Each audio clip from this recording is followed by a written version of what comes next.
สบายดีมุสบกลับเข้ามาพูดคุยกันถอกไทม์กับแม็ก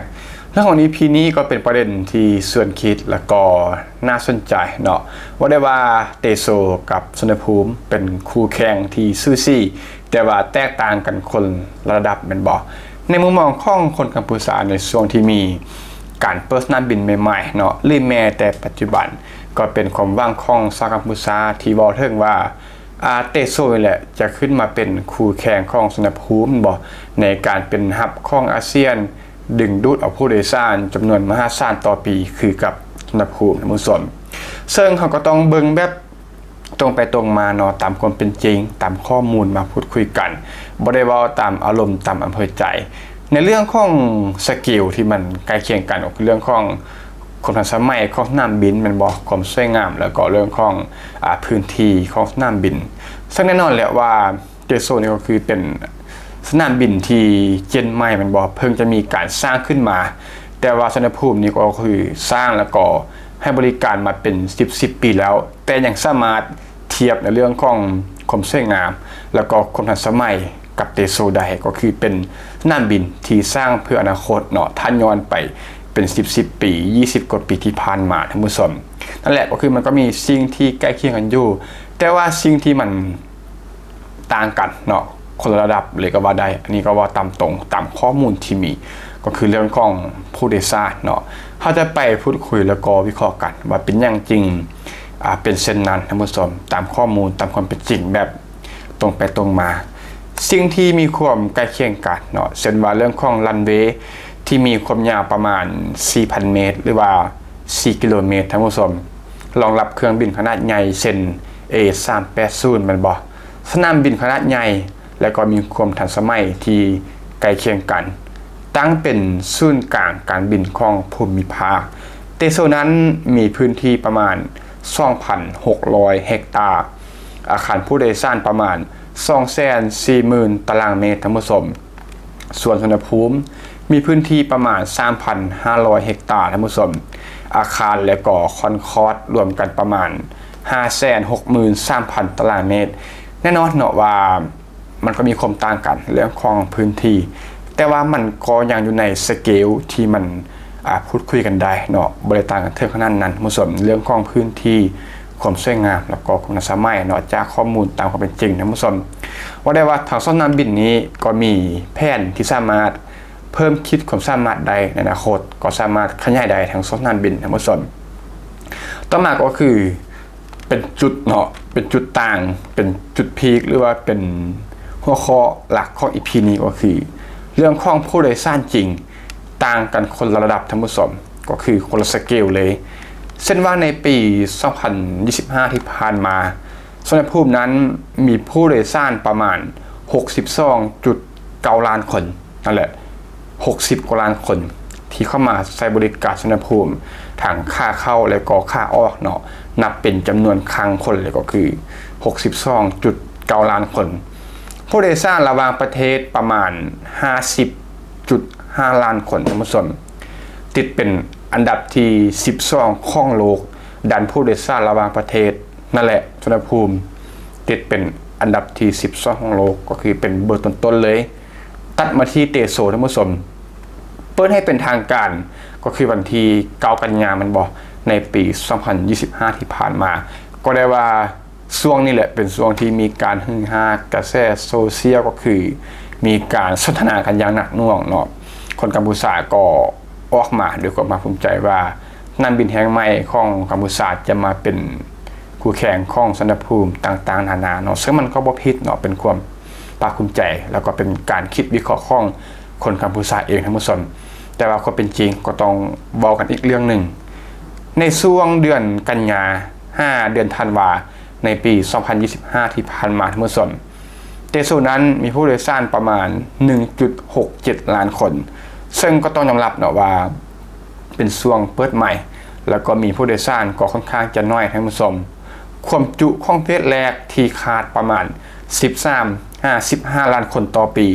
นั่นแหละถ้าว่าเต็มความจุหรือว่าเต็มความคาดหมายเนาะสุดๆก็คือ15 ล้านคนต่อปีณปัจจุบันแต่ว่าสุนภูมินั้นพิสูจน์แล้วว่า60 กว่าล้านคนในแต่ละปีเนาะ พิสูจน์ผ่านความเป็นจริงผ่านตัวเลขจริง60 กว่าล้านคนต่อปีที่เข้าไปใช้บริการในสุวรรณภูมิเตโซนี่ก็คือความคาดหวัง15 ล้านคนจะได้หรือบ่ก็อีกเรื่องหนึ่งถ้าว่าทำได้เนาะ15 ล้านคนกับ60 ล้านคนก็ต่างกันประมาณจากเท่าตัวท่านผู้ชม3-4 เท่าตัวเนาะก็คือต่างกันค่อนข้างหลายต่อมาก็คือเรื่องของความแตกต่างในเรื่องของสายการบินแล้วก็เส้นทางการบินท่านผู้ชมเพราะได้ว่านี่ก็คือเป็นตัวแปรที่สำคัญที่สุดอีกเรื่องหนึ่งเริ่มที่สุวรรณภูมิเนาะสุวรรณภูมินั้นมีสายการบินประมาณ100 หรือว่า120 กว่าสายการบินที่ให้บริการในสนามบินสุวรรณภูมิท่านผู้ชมมีเส้นทางการบินไล่กว่า200 กว่าจุดในทั่วโลกว่าได้ว่าแทบจะไปได้ทุกคนทุกแห่งของโลกใบนี้เนาะ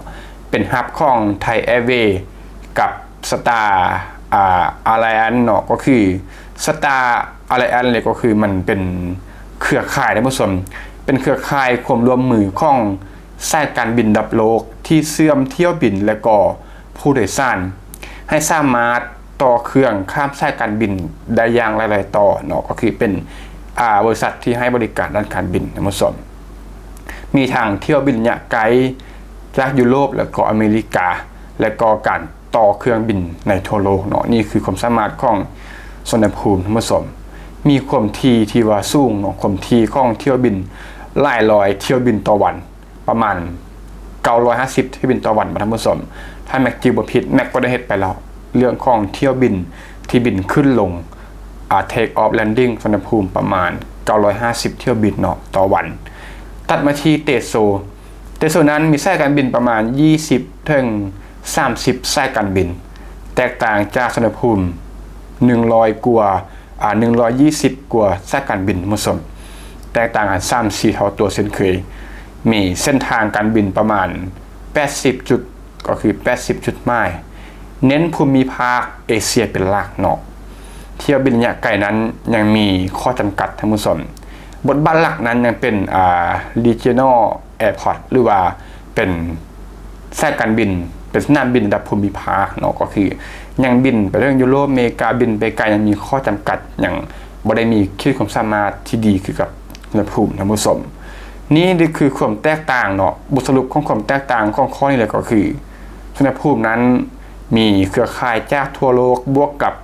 การต่อเครื่องระดับโลกเช่นว่าลาวจะไปยุโรปจะออกไปอเมริกาหรือไป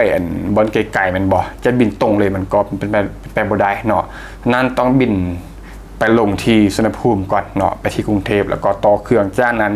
ไปยุโรปไปอเมริกายังก็ว่ากันไปท่านผู้ชมแต่ว่าเตโซนั้นก็คือเรื่องของเครือข่ายภูมิภาคเนาะ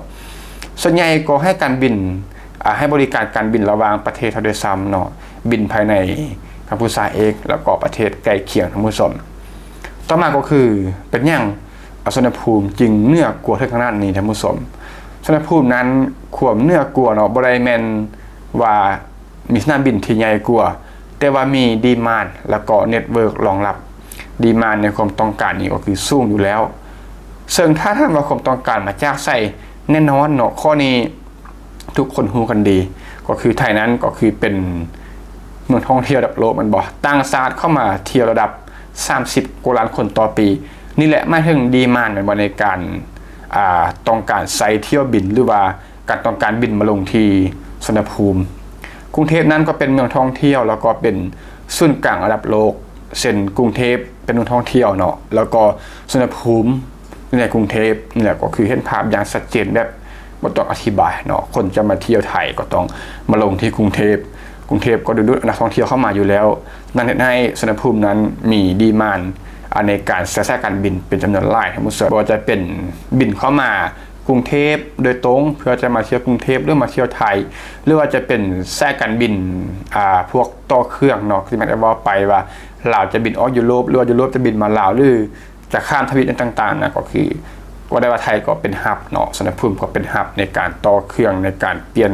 ถ่ายเครื่องนี่แหละก็คือรวมผู้โดยสารที่บินมาโดยตรงแล้วก็ต่อเครื่องมันก็มหาศาลคุณผู้ชมแตกต่างจากเตโซเนาะที่ว่าบ่ได้โดดเด่นในเรื่องของพวกนี้คือที่ได้กล่าวไปเนาะก็บ่ได้เป็นเมืองท่องเที่ยวหรือว่า มาอำนาจโลกเรื่องการท่องเที่ยวขนาดนั้นแล้วก็บ่ได้มีผู้โดยสารที่ต่อเครือขนาดนั้นเนาะก็คืออย่างให้บริการแต่ภายในแล้วก็พื้นภาคเป็นหลักท่านผู้ชมนี่แหละก็คือเหตุผลที่ว่าเป็นยากเนาะมันมีความใกล้เคียงกันสามารถเป็นคู่แข่งกันเนาะในมุมมองของคนกัมพูชาเองก็คือมีซูซี่แต่แตกต่างท่านผู้ชมมีบางด้านที่มันอาจจะใกล้เคียงกันที่จะยกมาเป็นคู่แข่งแต่ว่าเรื่องของความแตกต่างคนละชั้นคนละระดับก็คือผู้ที่จะมาโดยสารจริงๆเนาะคือสิ่งที่สำคัญการมีสนามบินแต่ว่าบ่มีผู้มาใช้บริการตามความคาดหวังเนาะอาจจะเป็นเรื่องที่บ่ค่อยดีท่านผู้ชมแต่ว่าสุวรรณภูมินี่ก็คือพิสูจน์มาหลายปีแล้วท่านผู้ชมนี่ก็คือความแตกต่างที่ใกล้เคียงเนาะก็ประมาณในท่านผู้ชมที่ว่าฟังว่าจุดนี้มีตัวได้เราจะมาแลกเปลี่ยนพูดคุยกันให้ข้อมูลตัวได้เพิ่มเติมก็เต็มที่คอมเมนต์ EP นี้ก็ต้องขอขอบใจทุกท่านที่เข้ามารับชมรับฟังพบกันใหม่ใน EP ต่อไปขอขอบใจ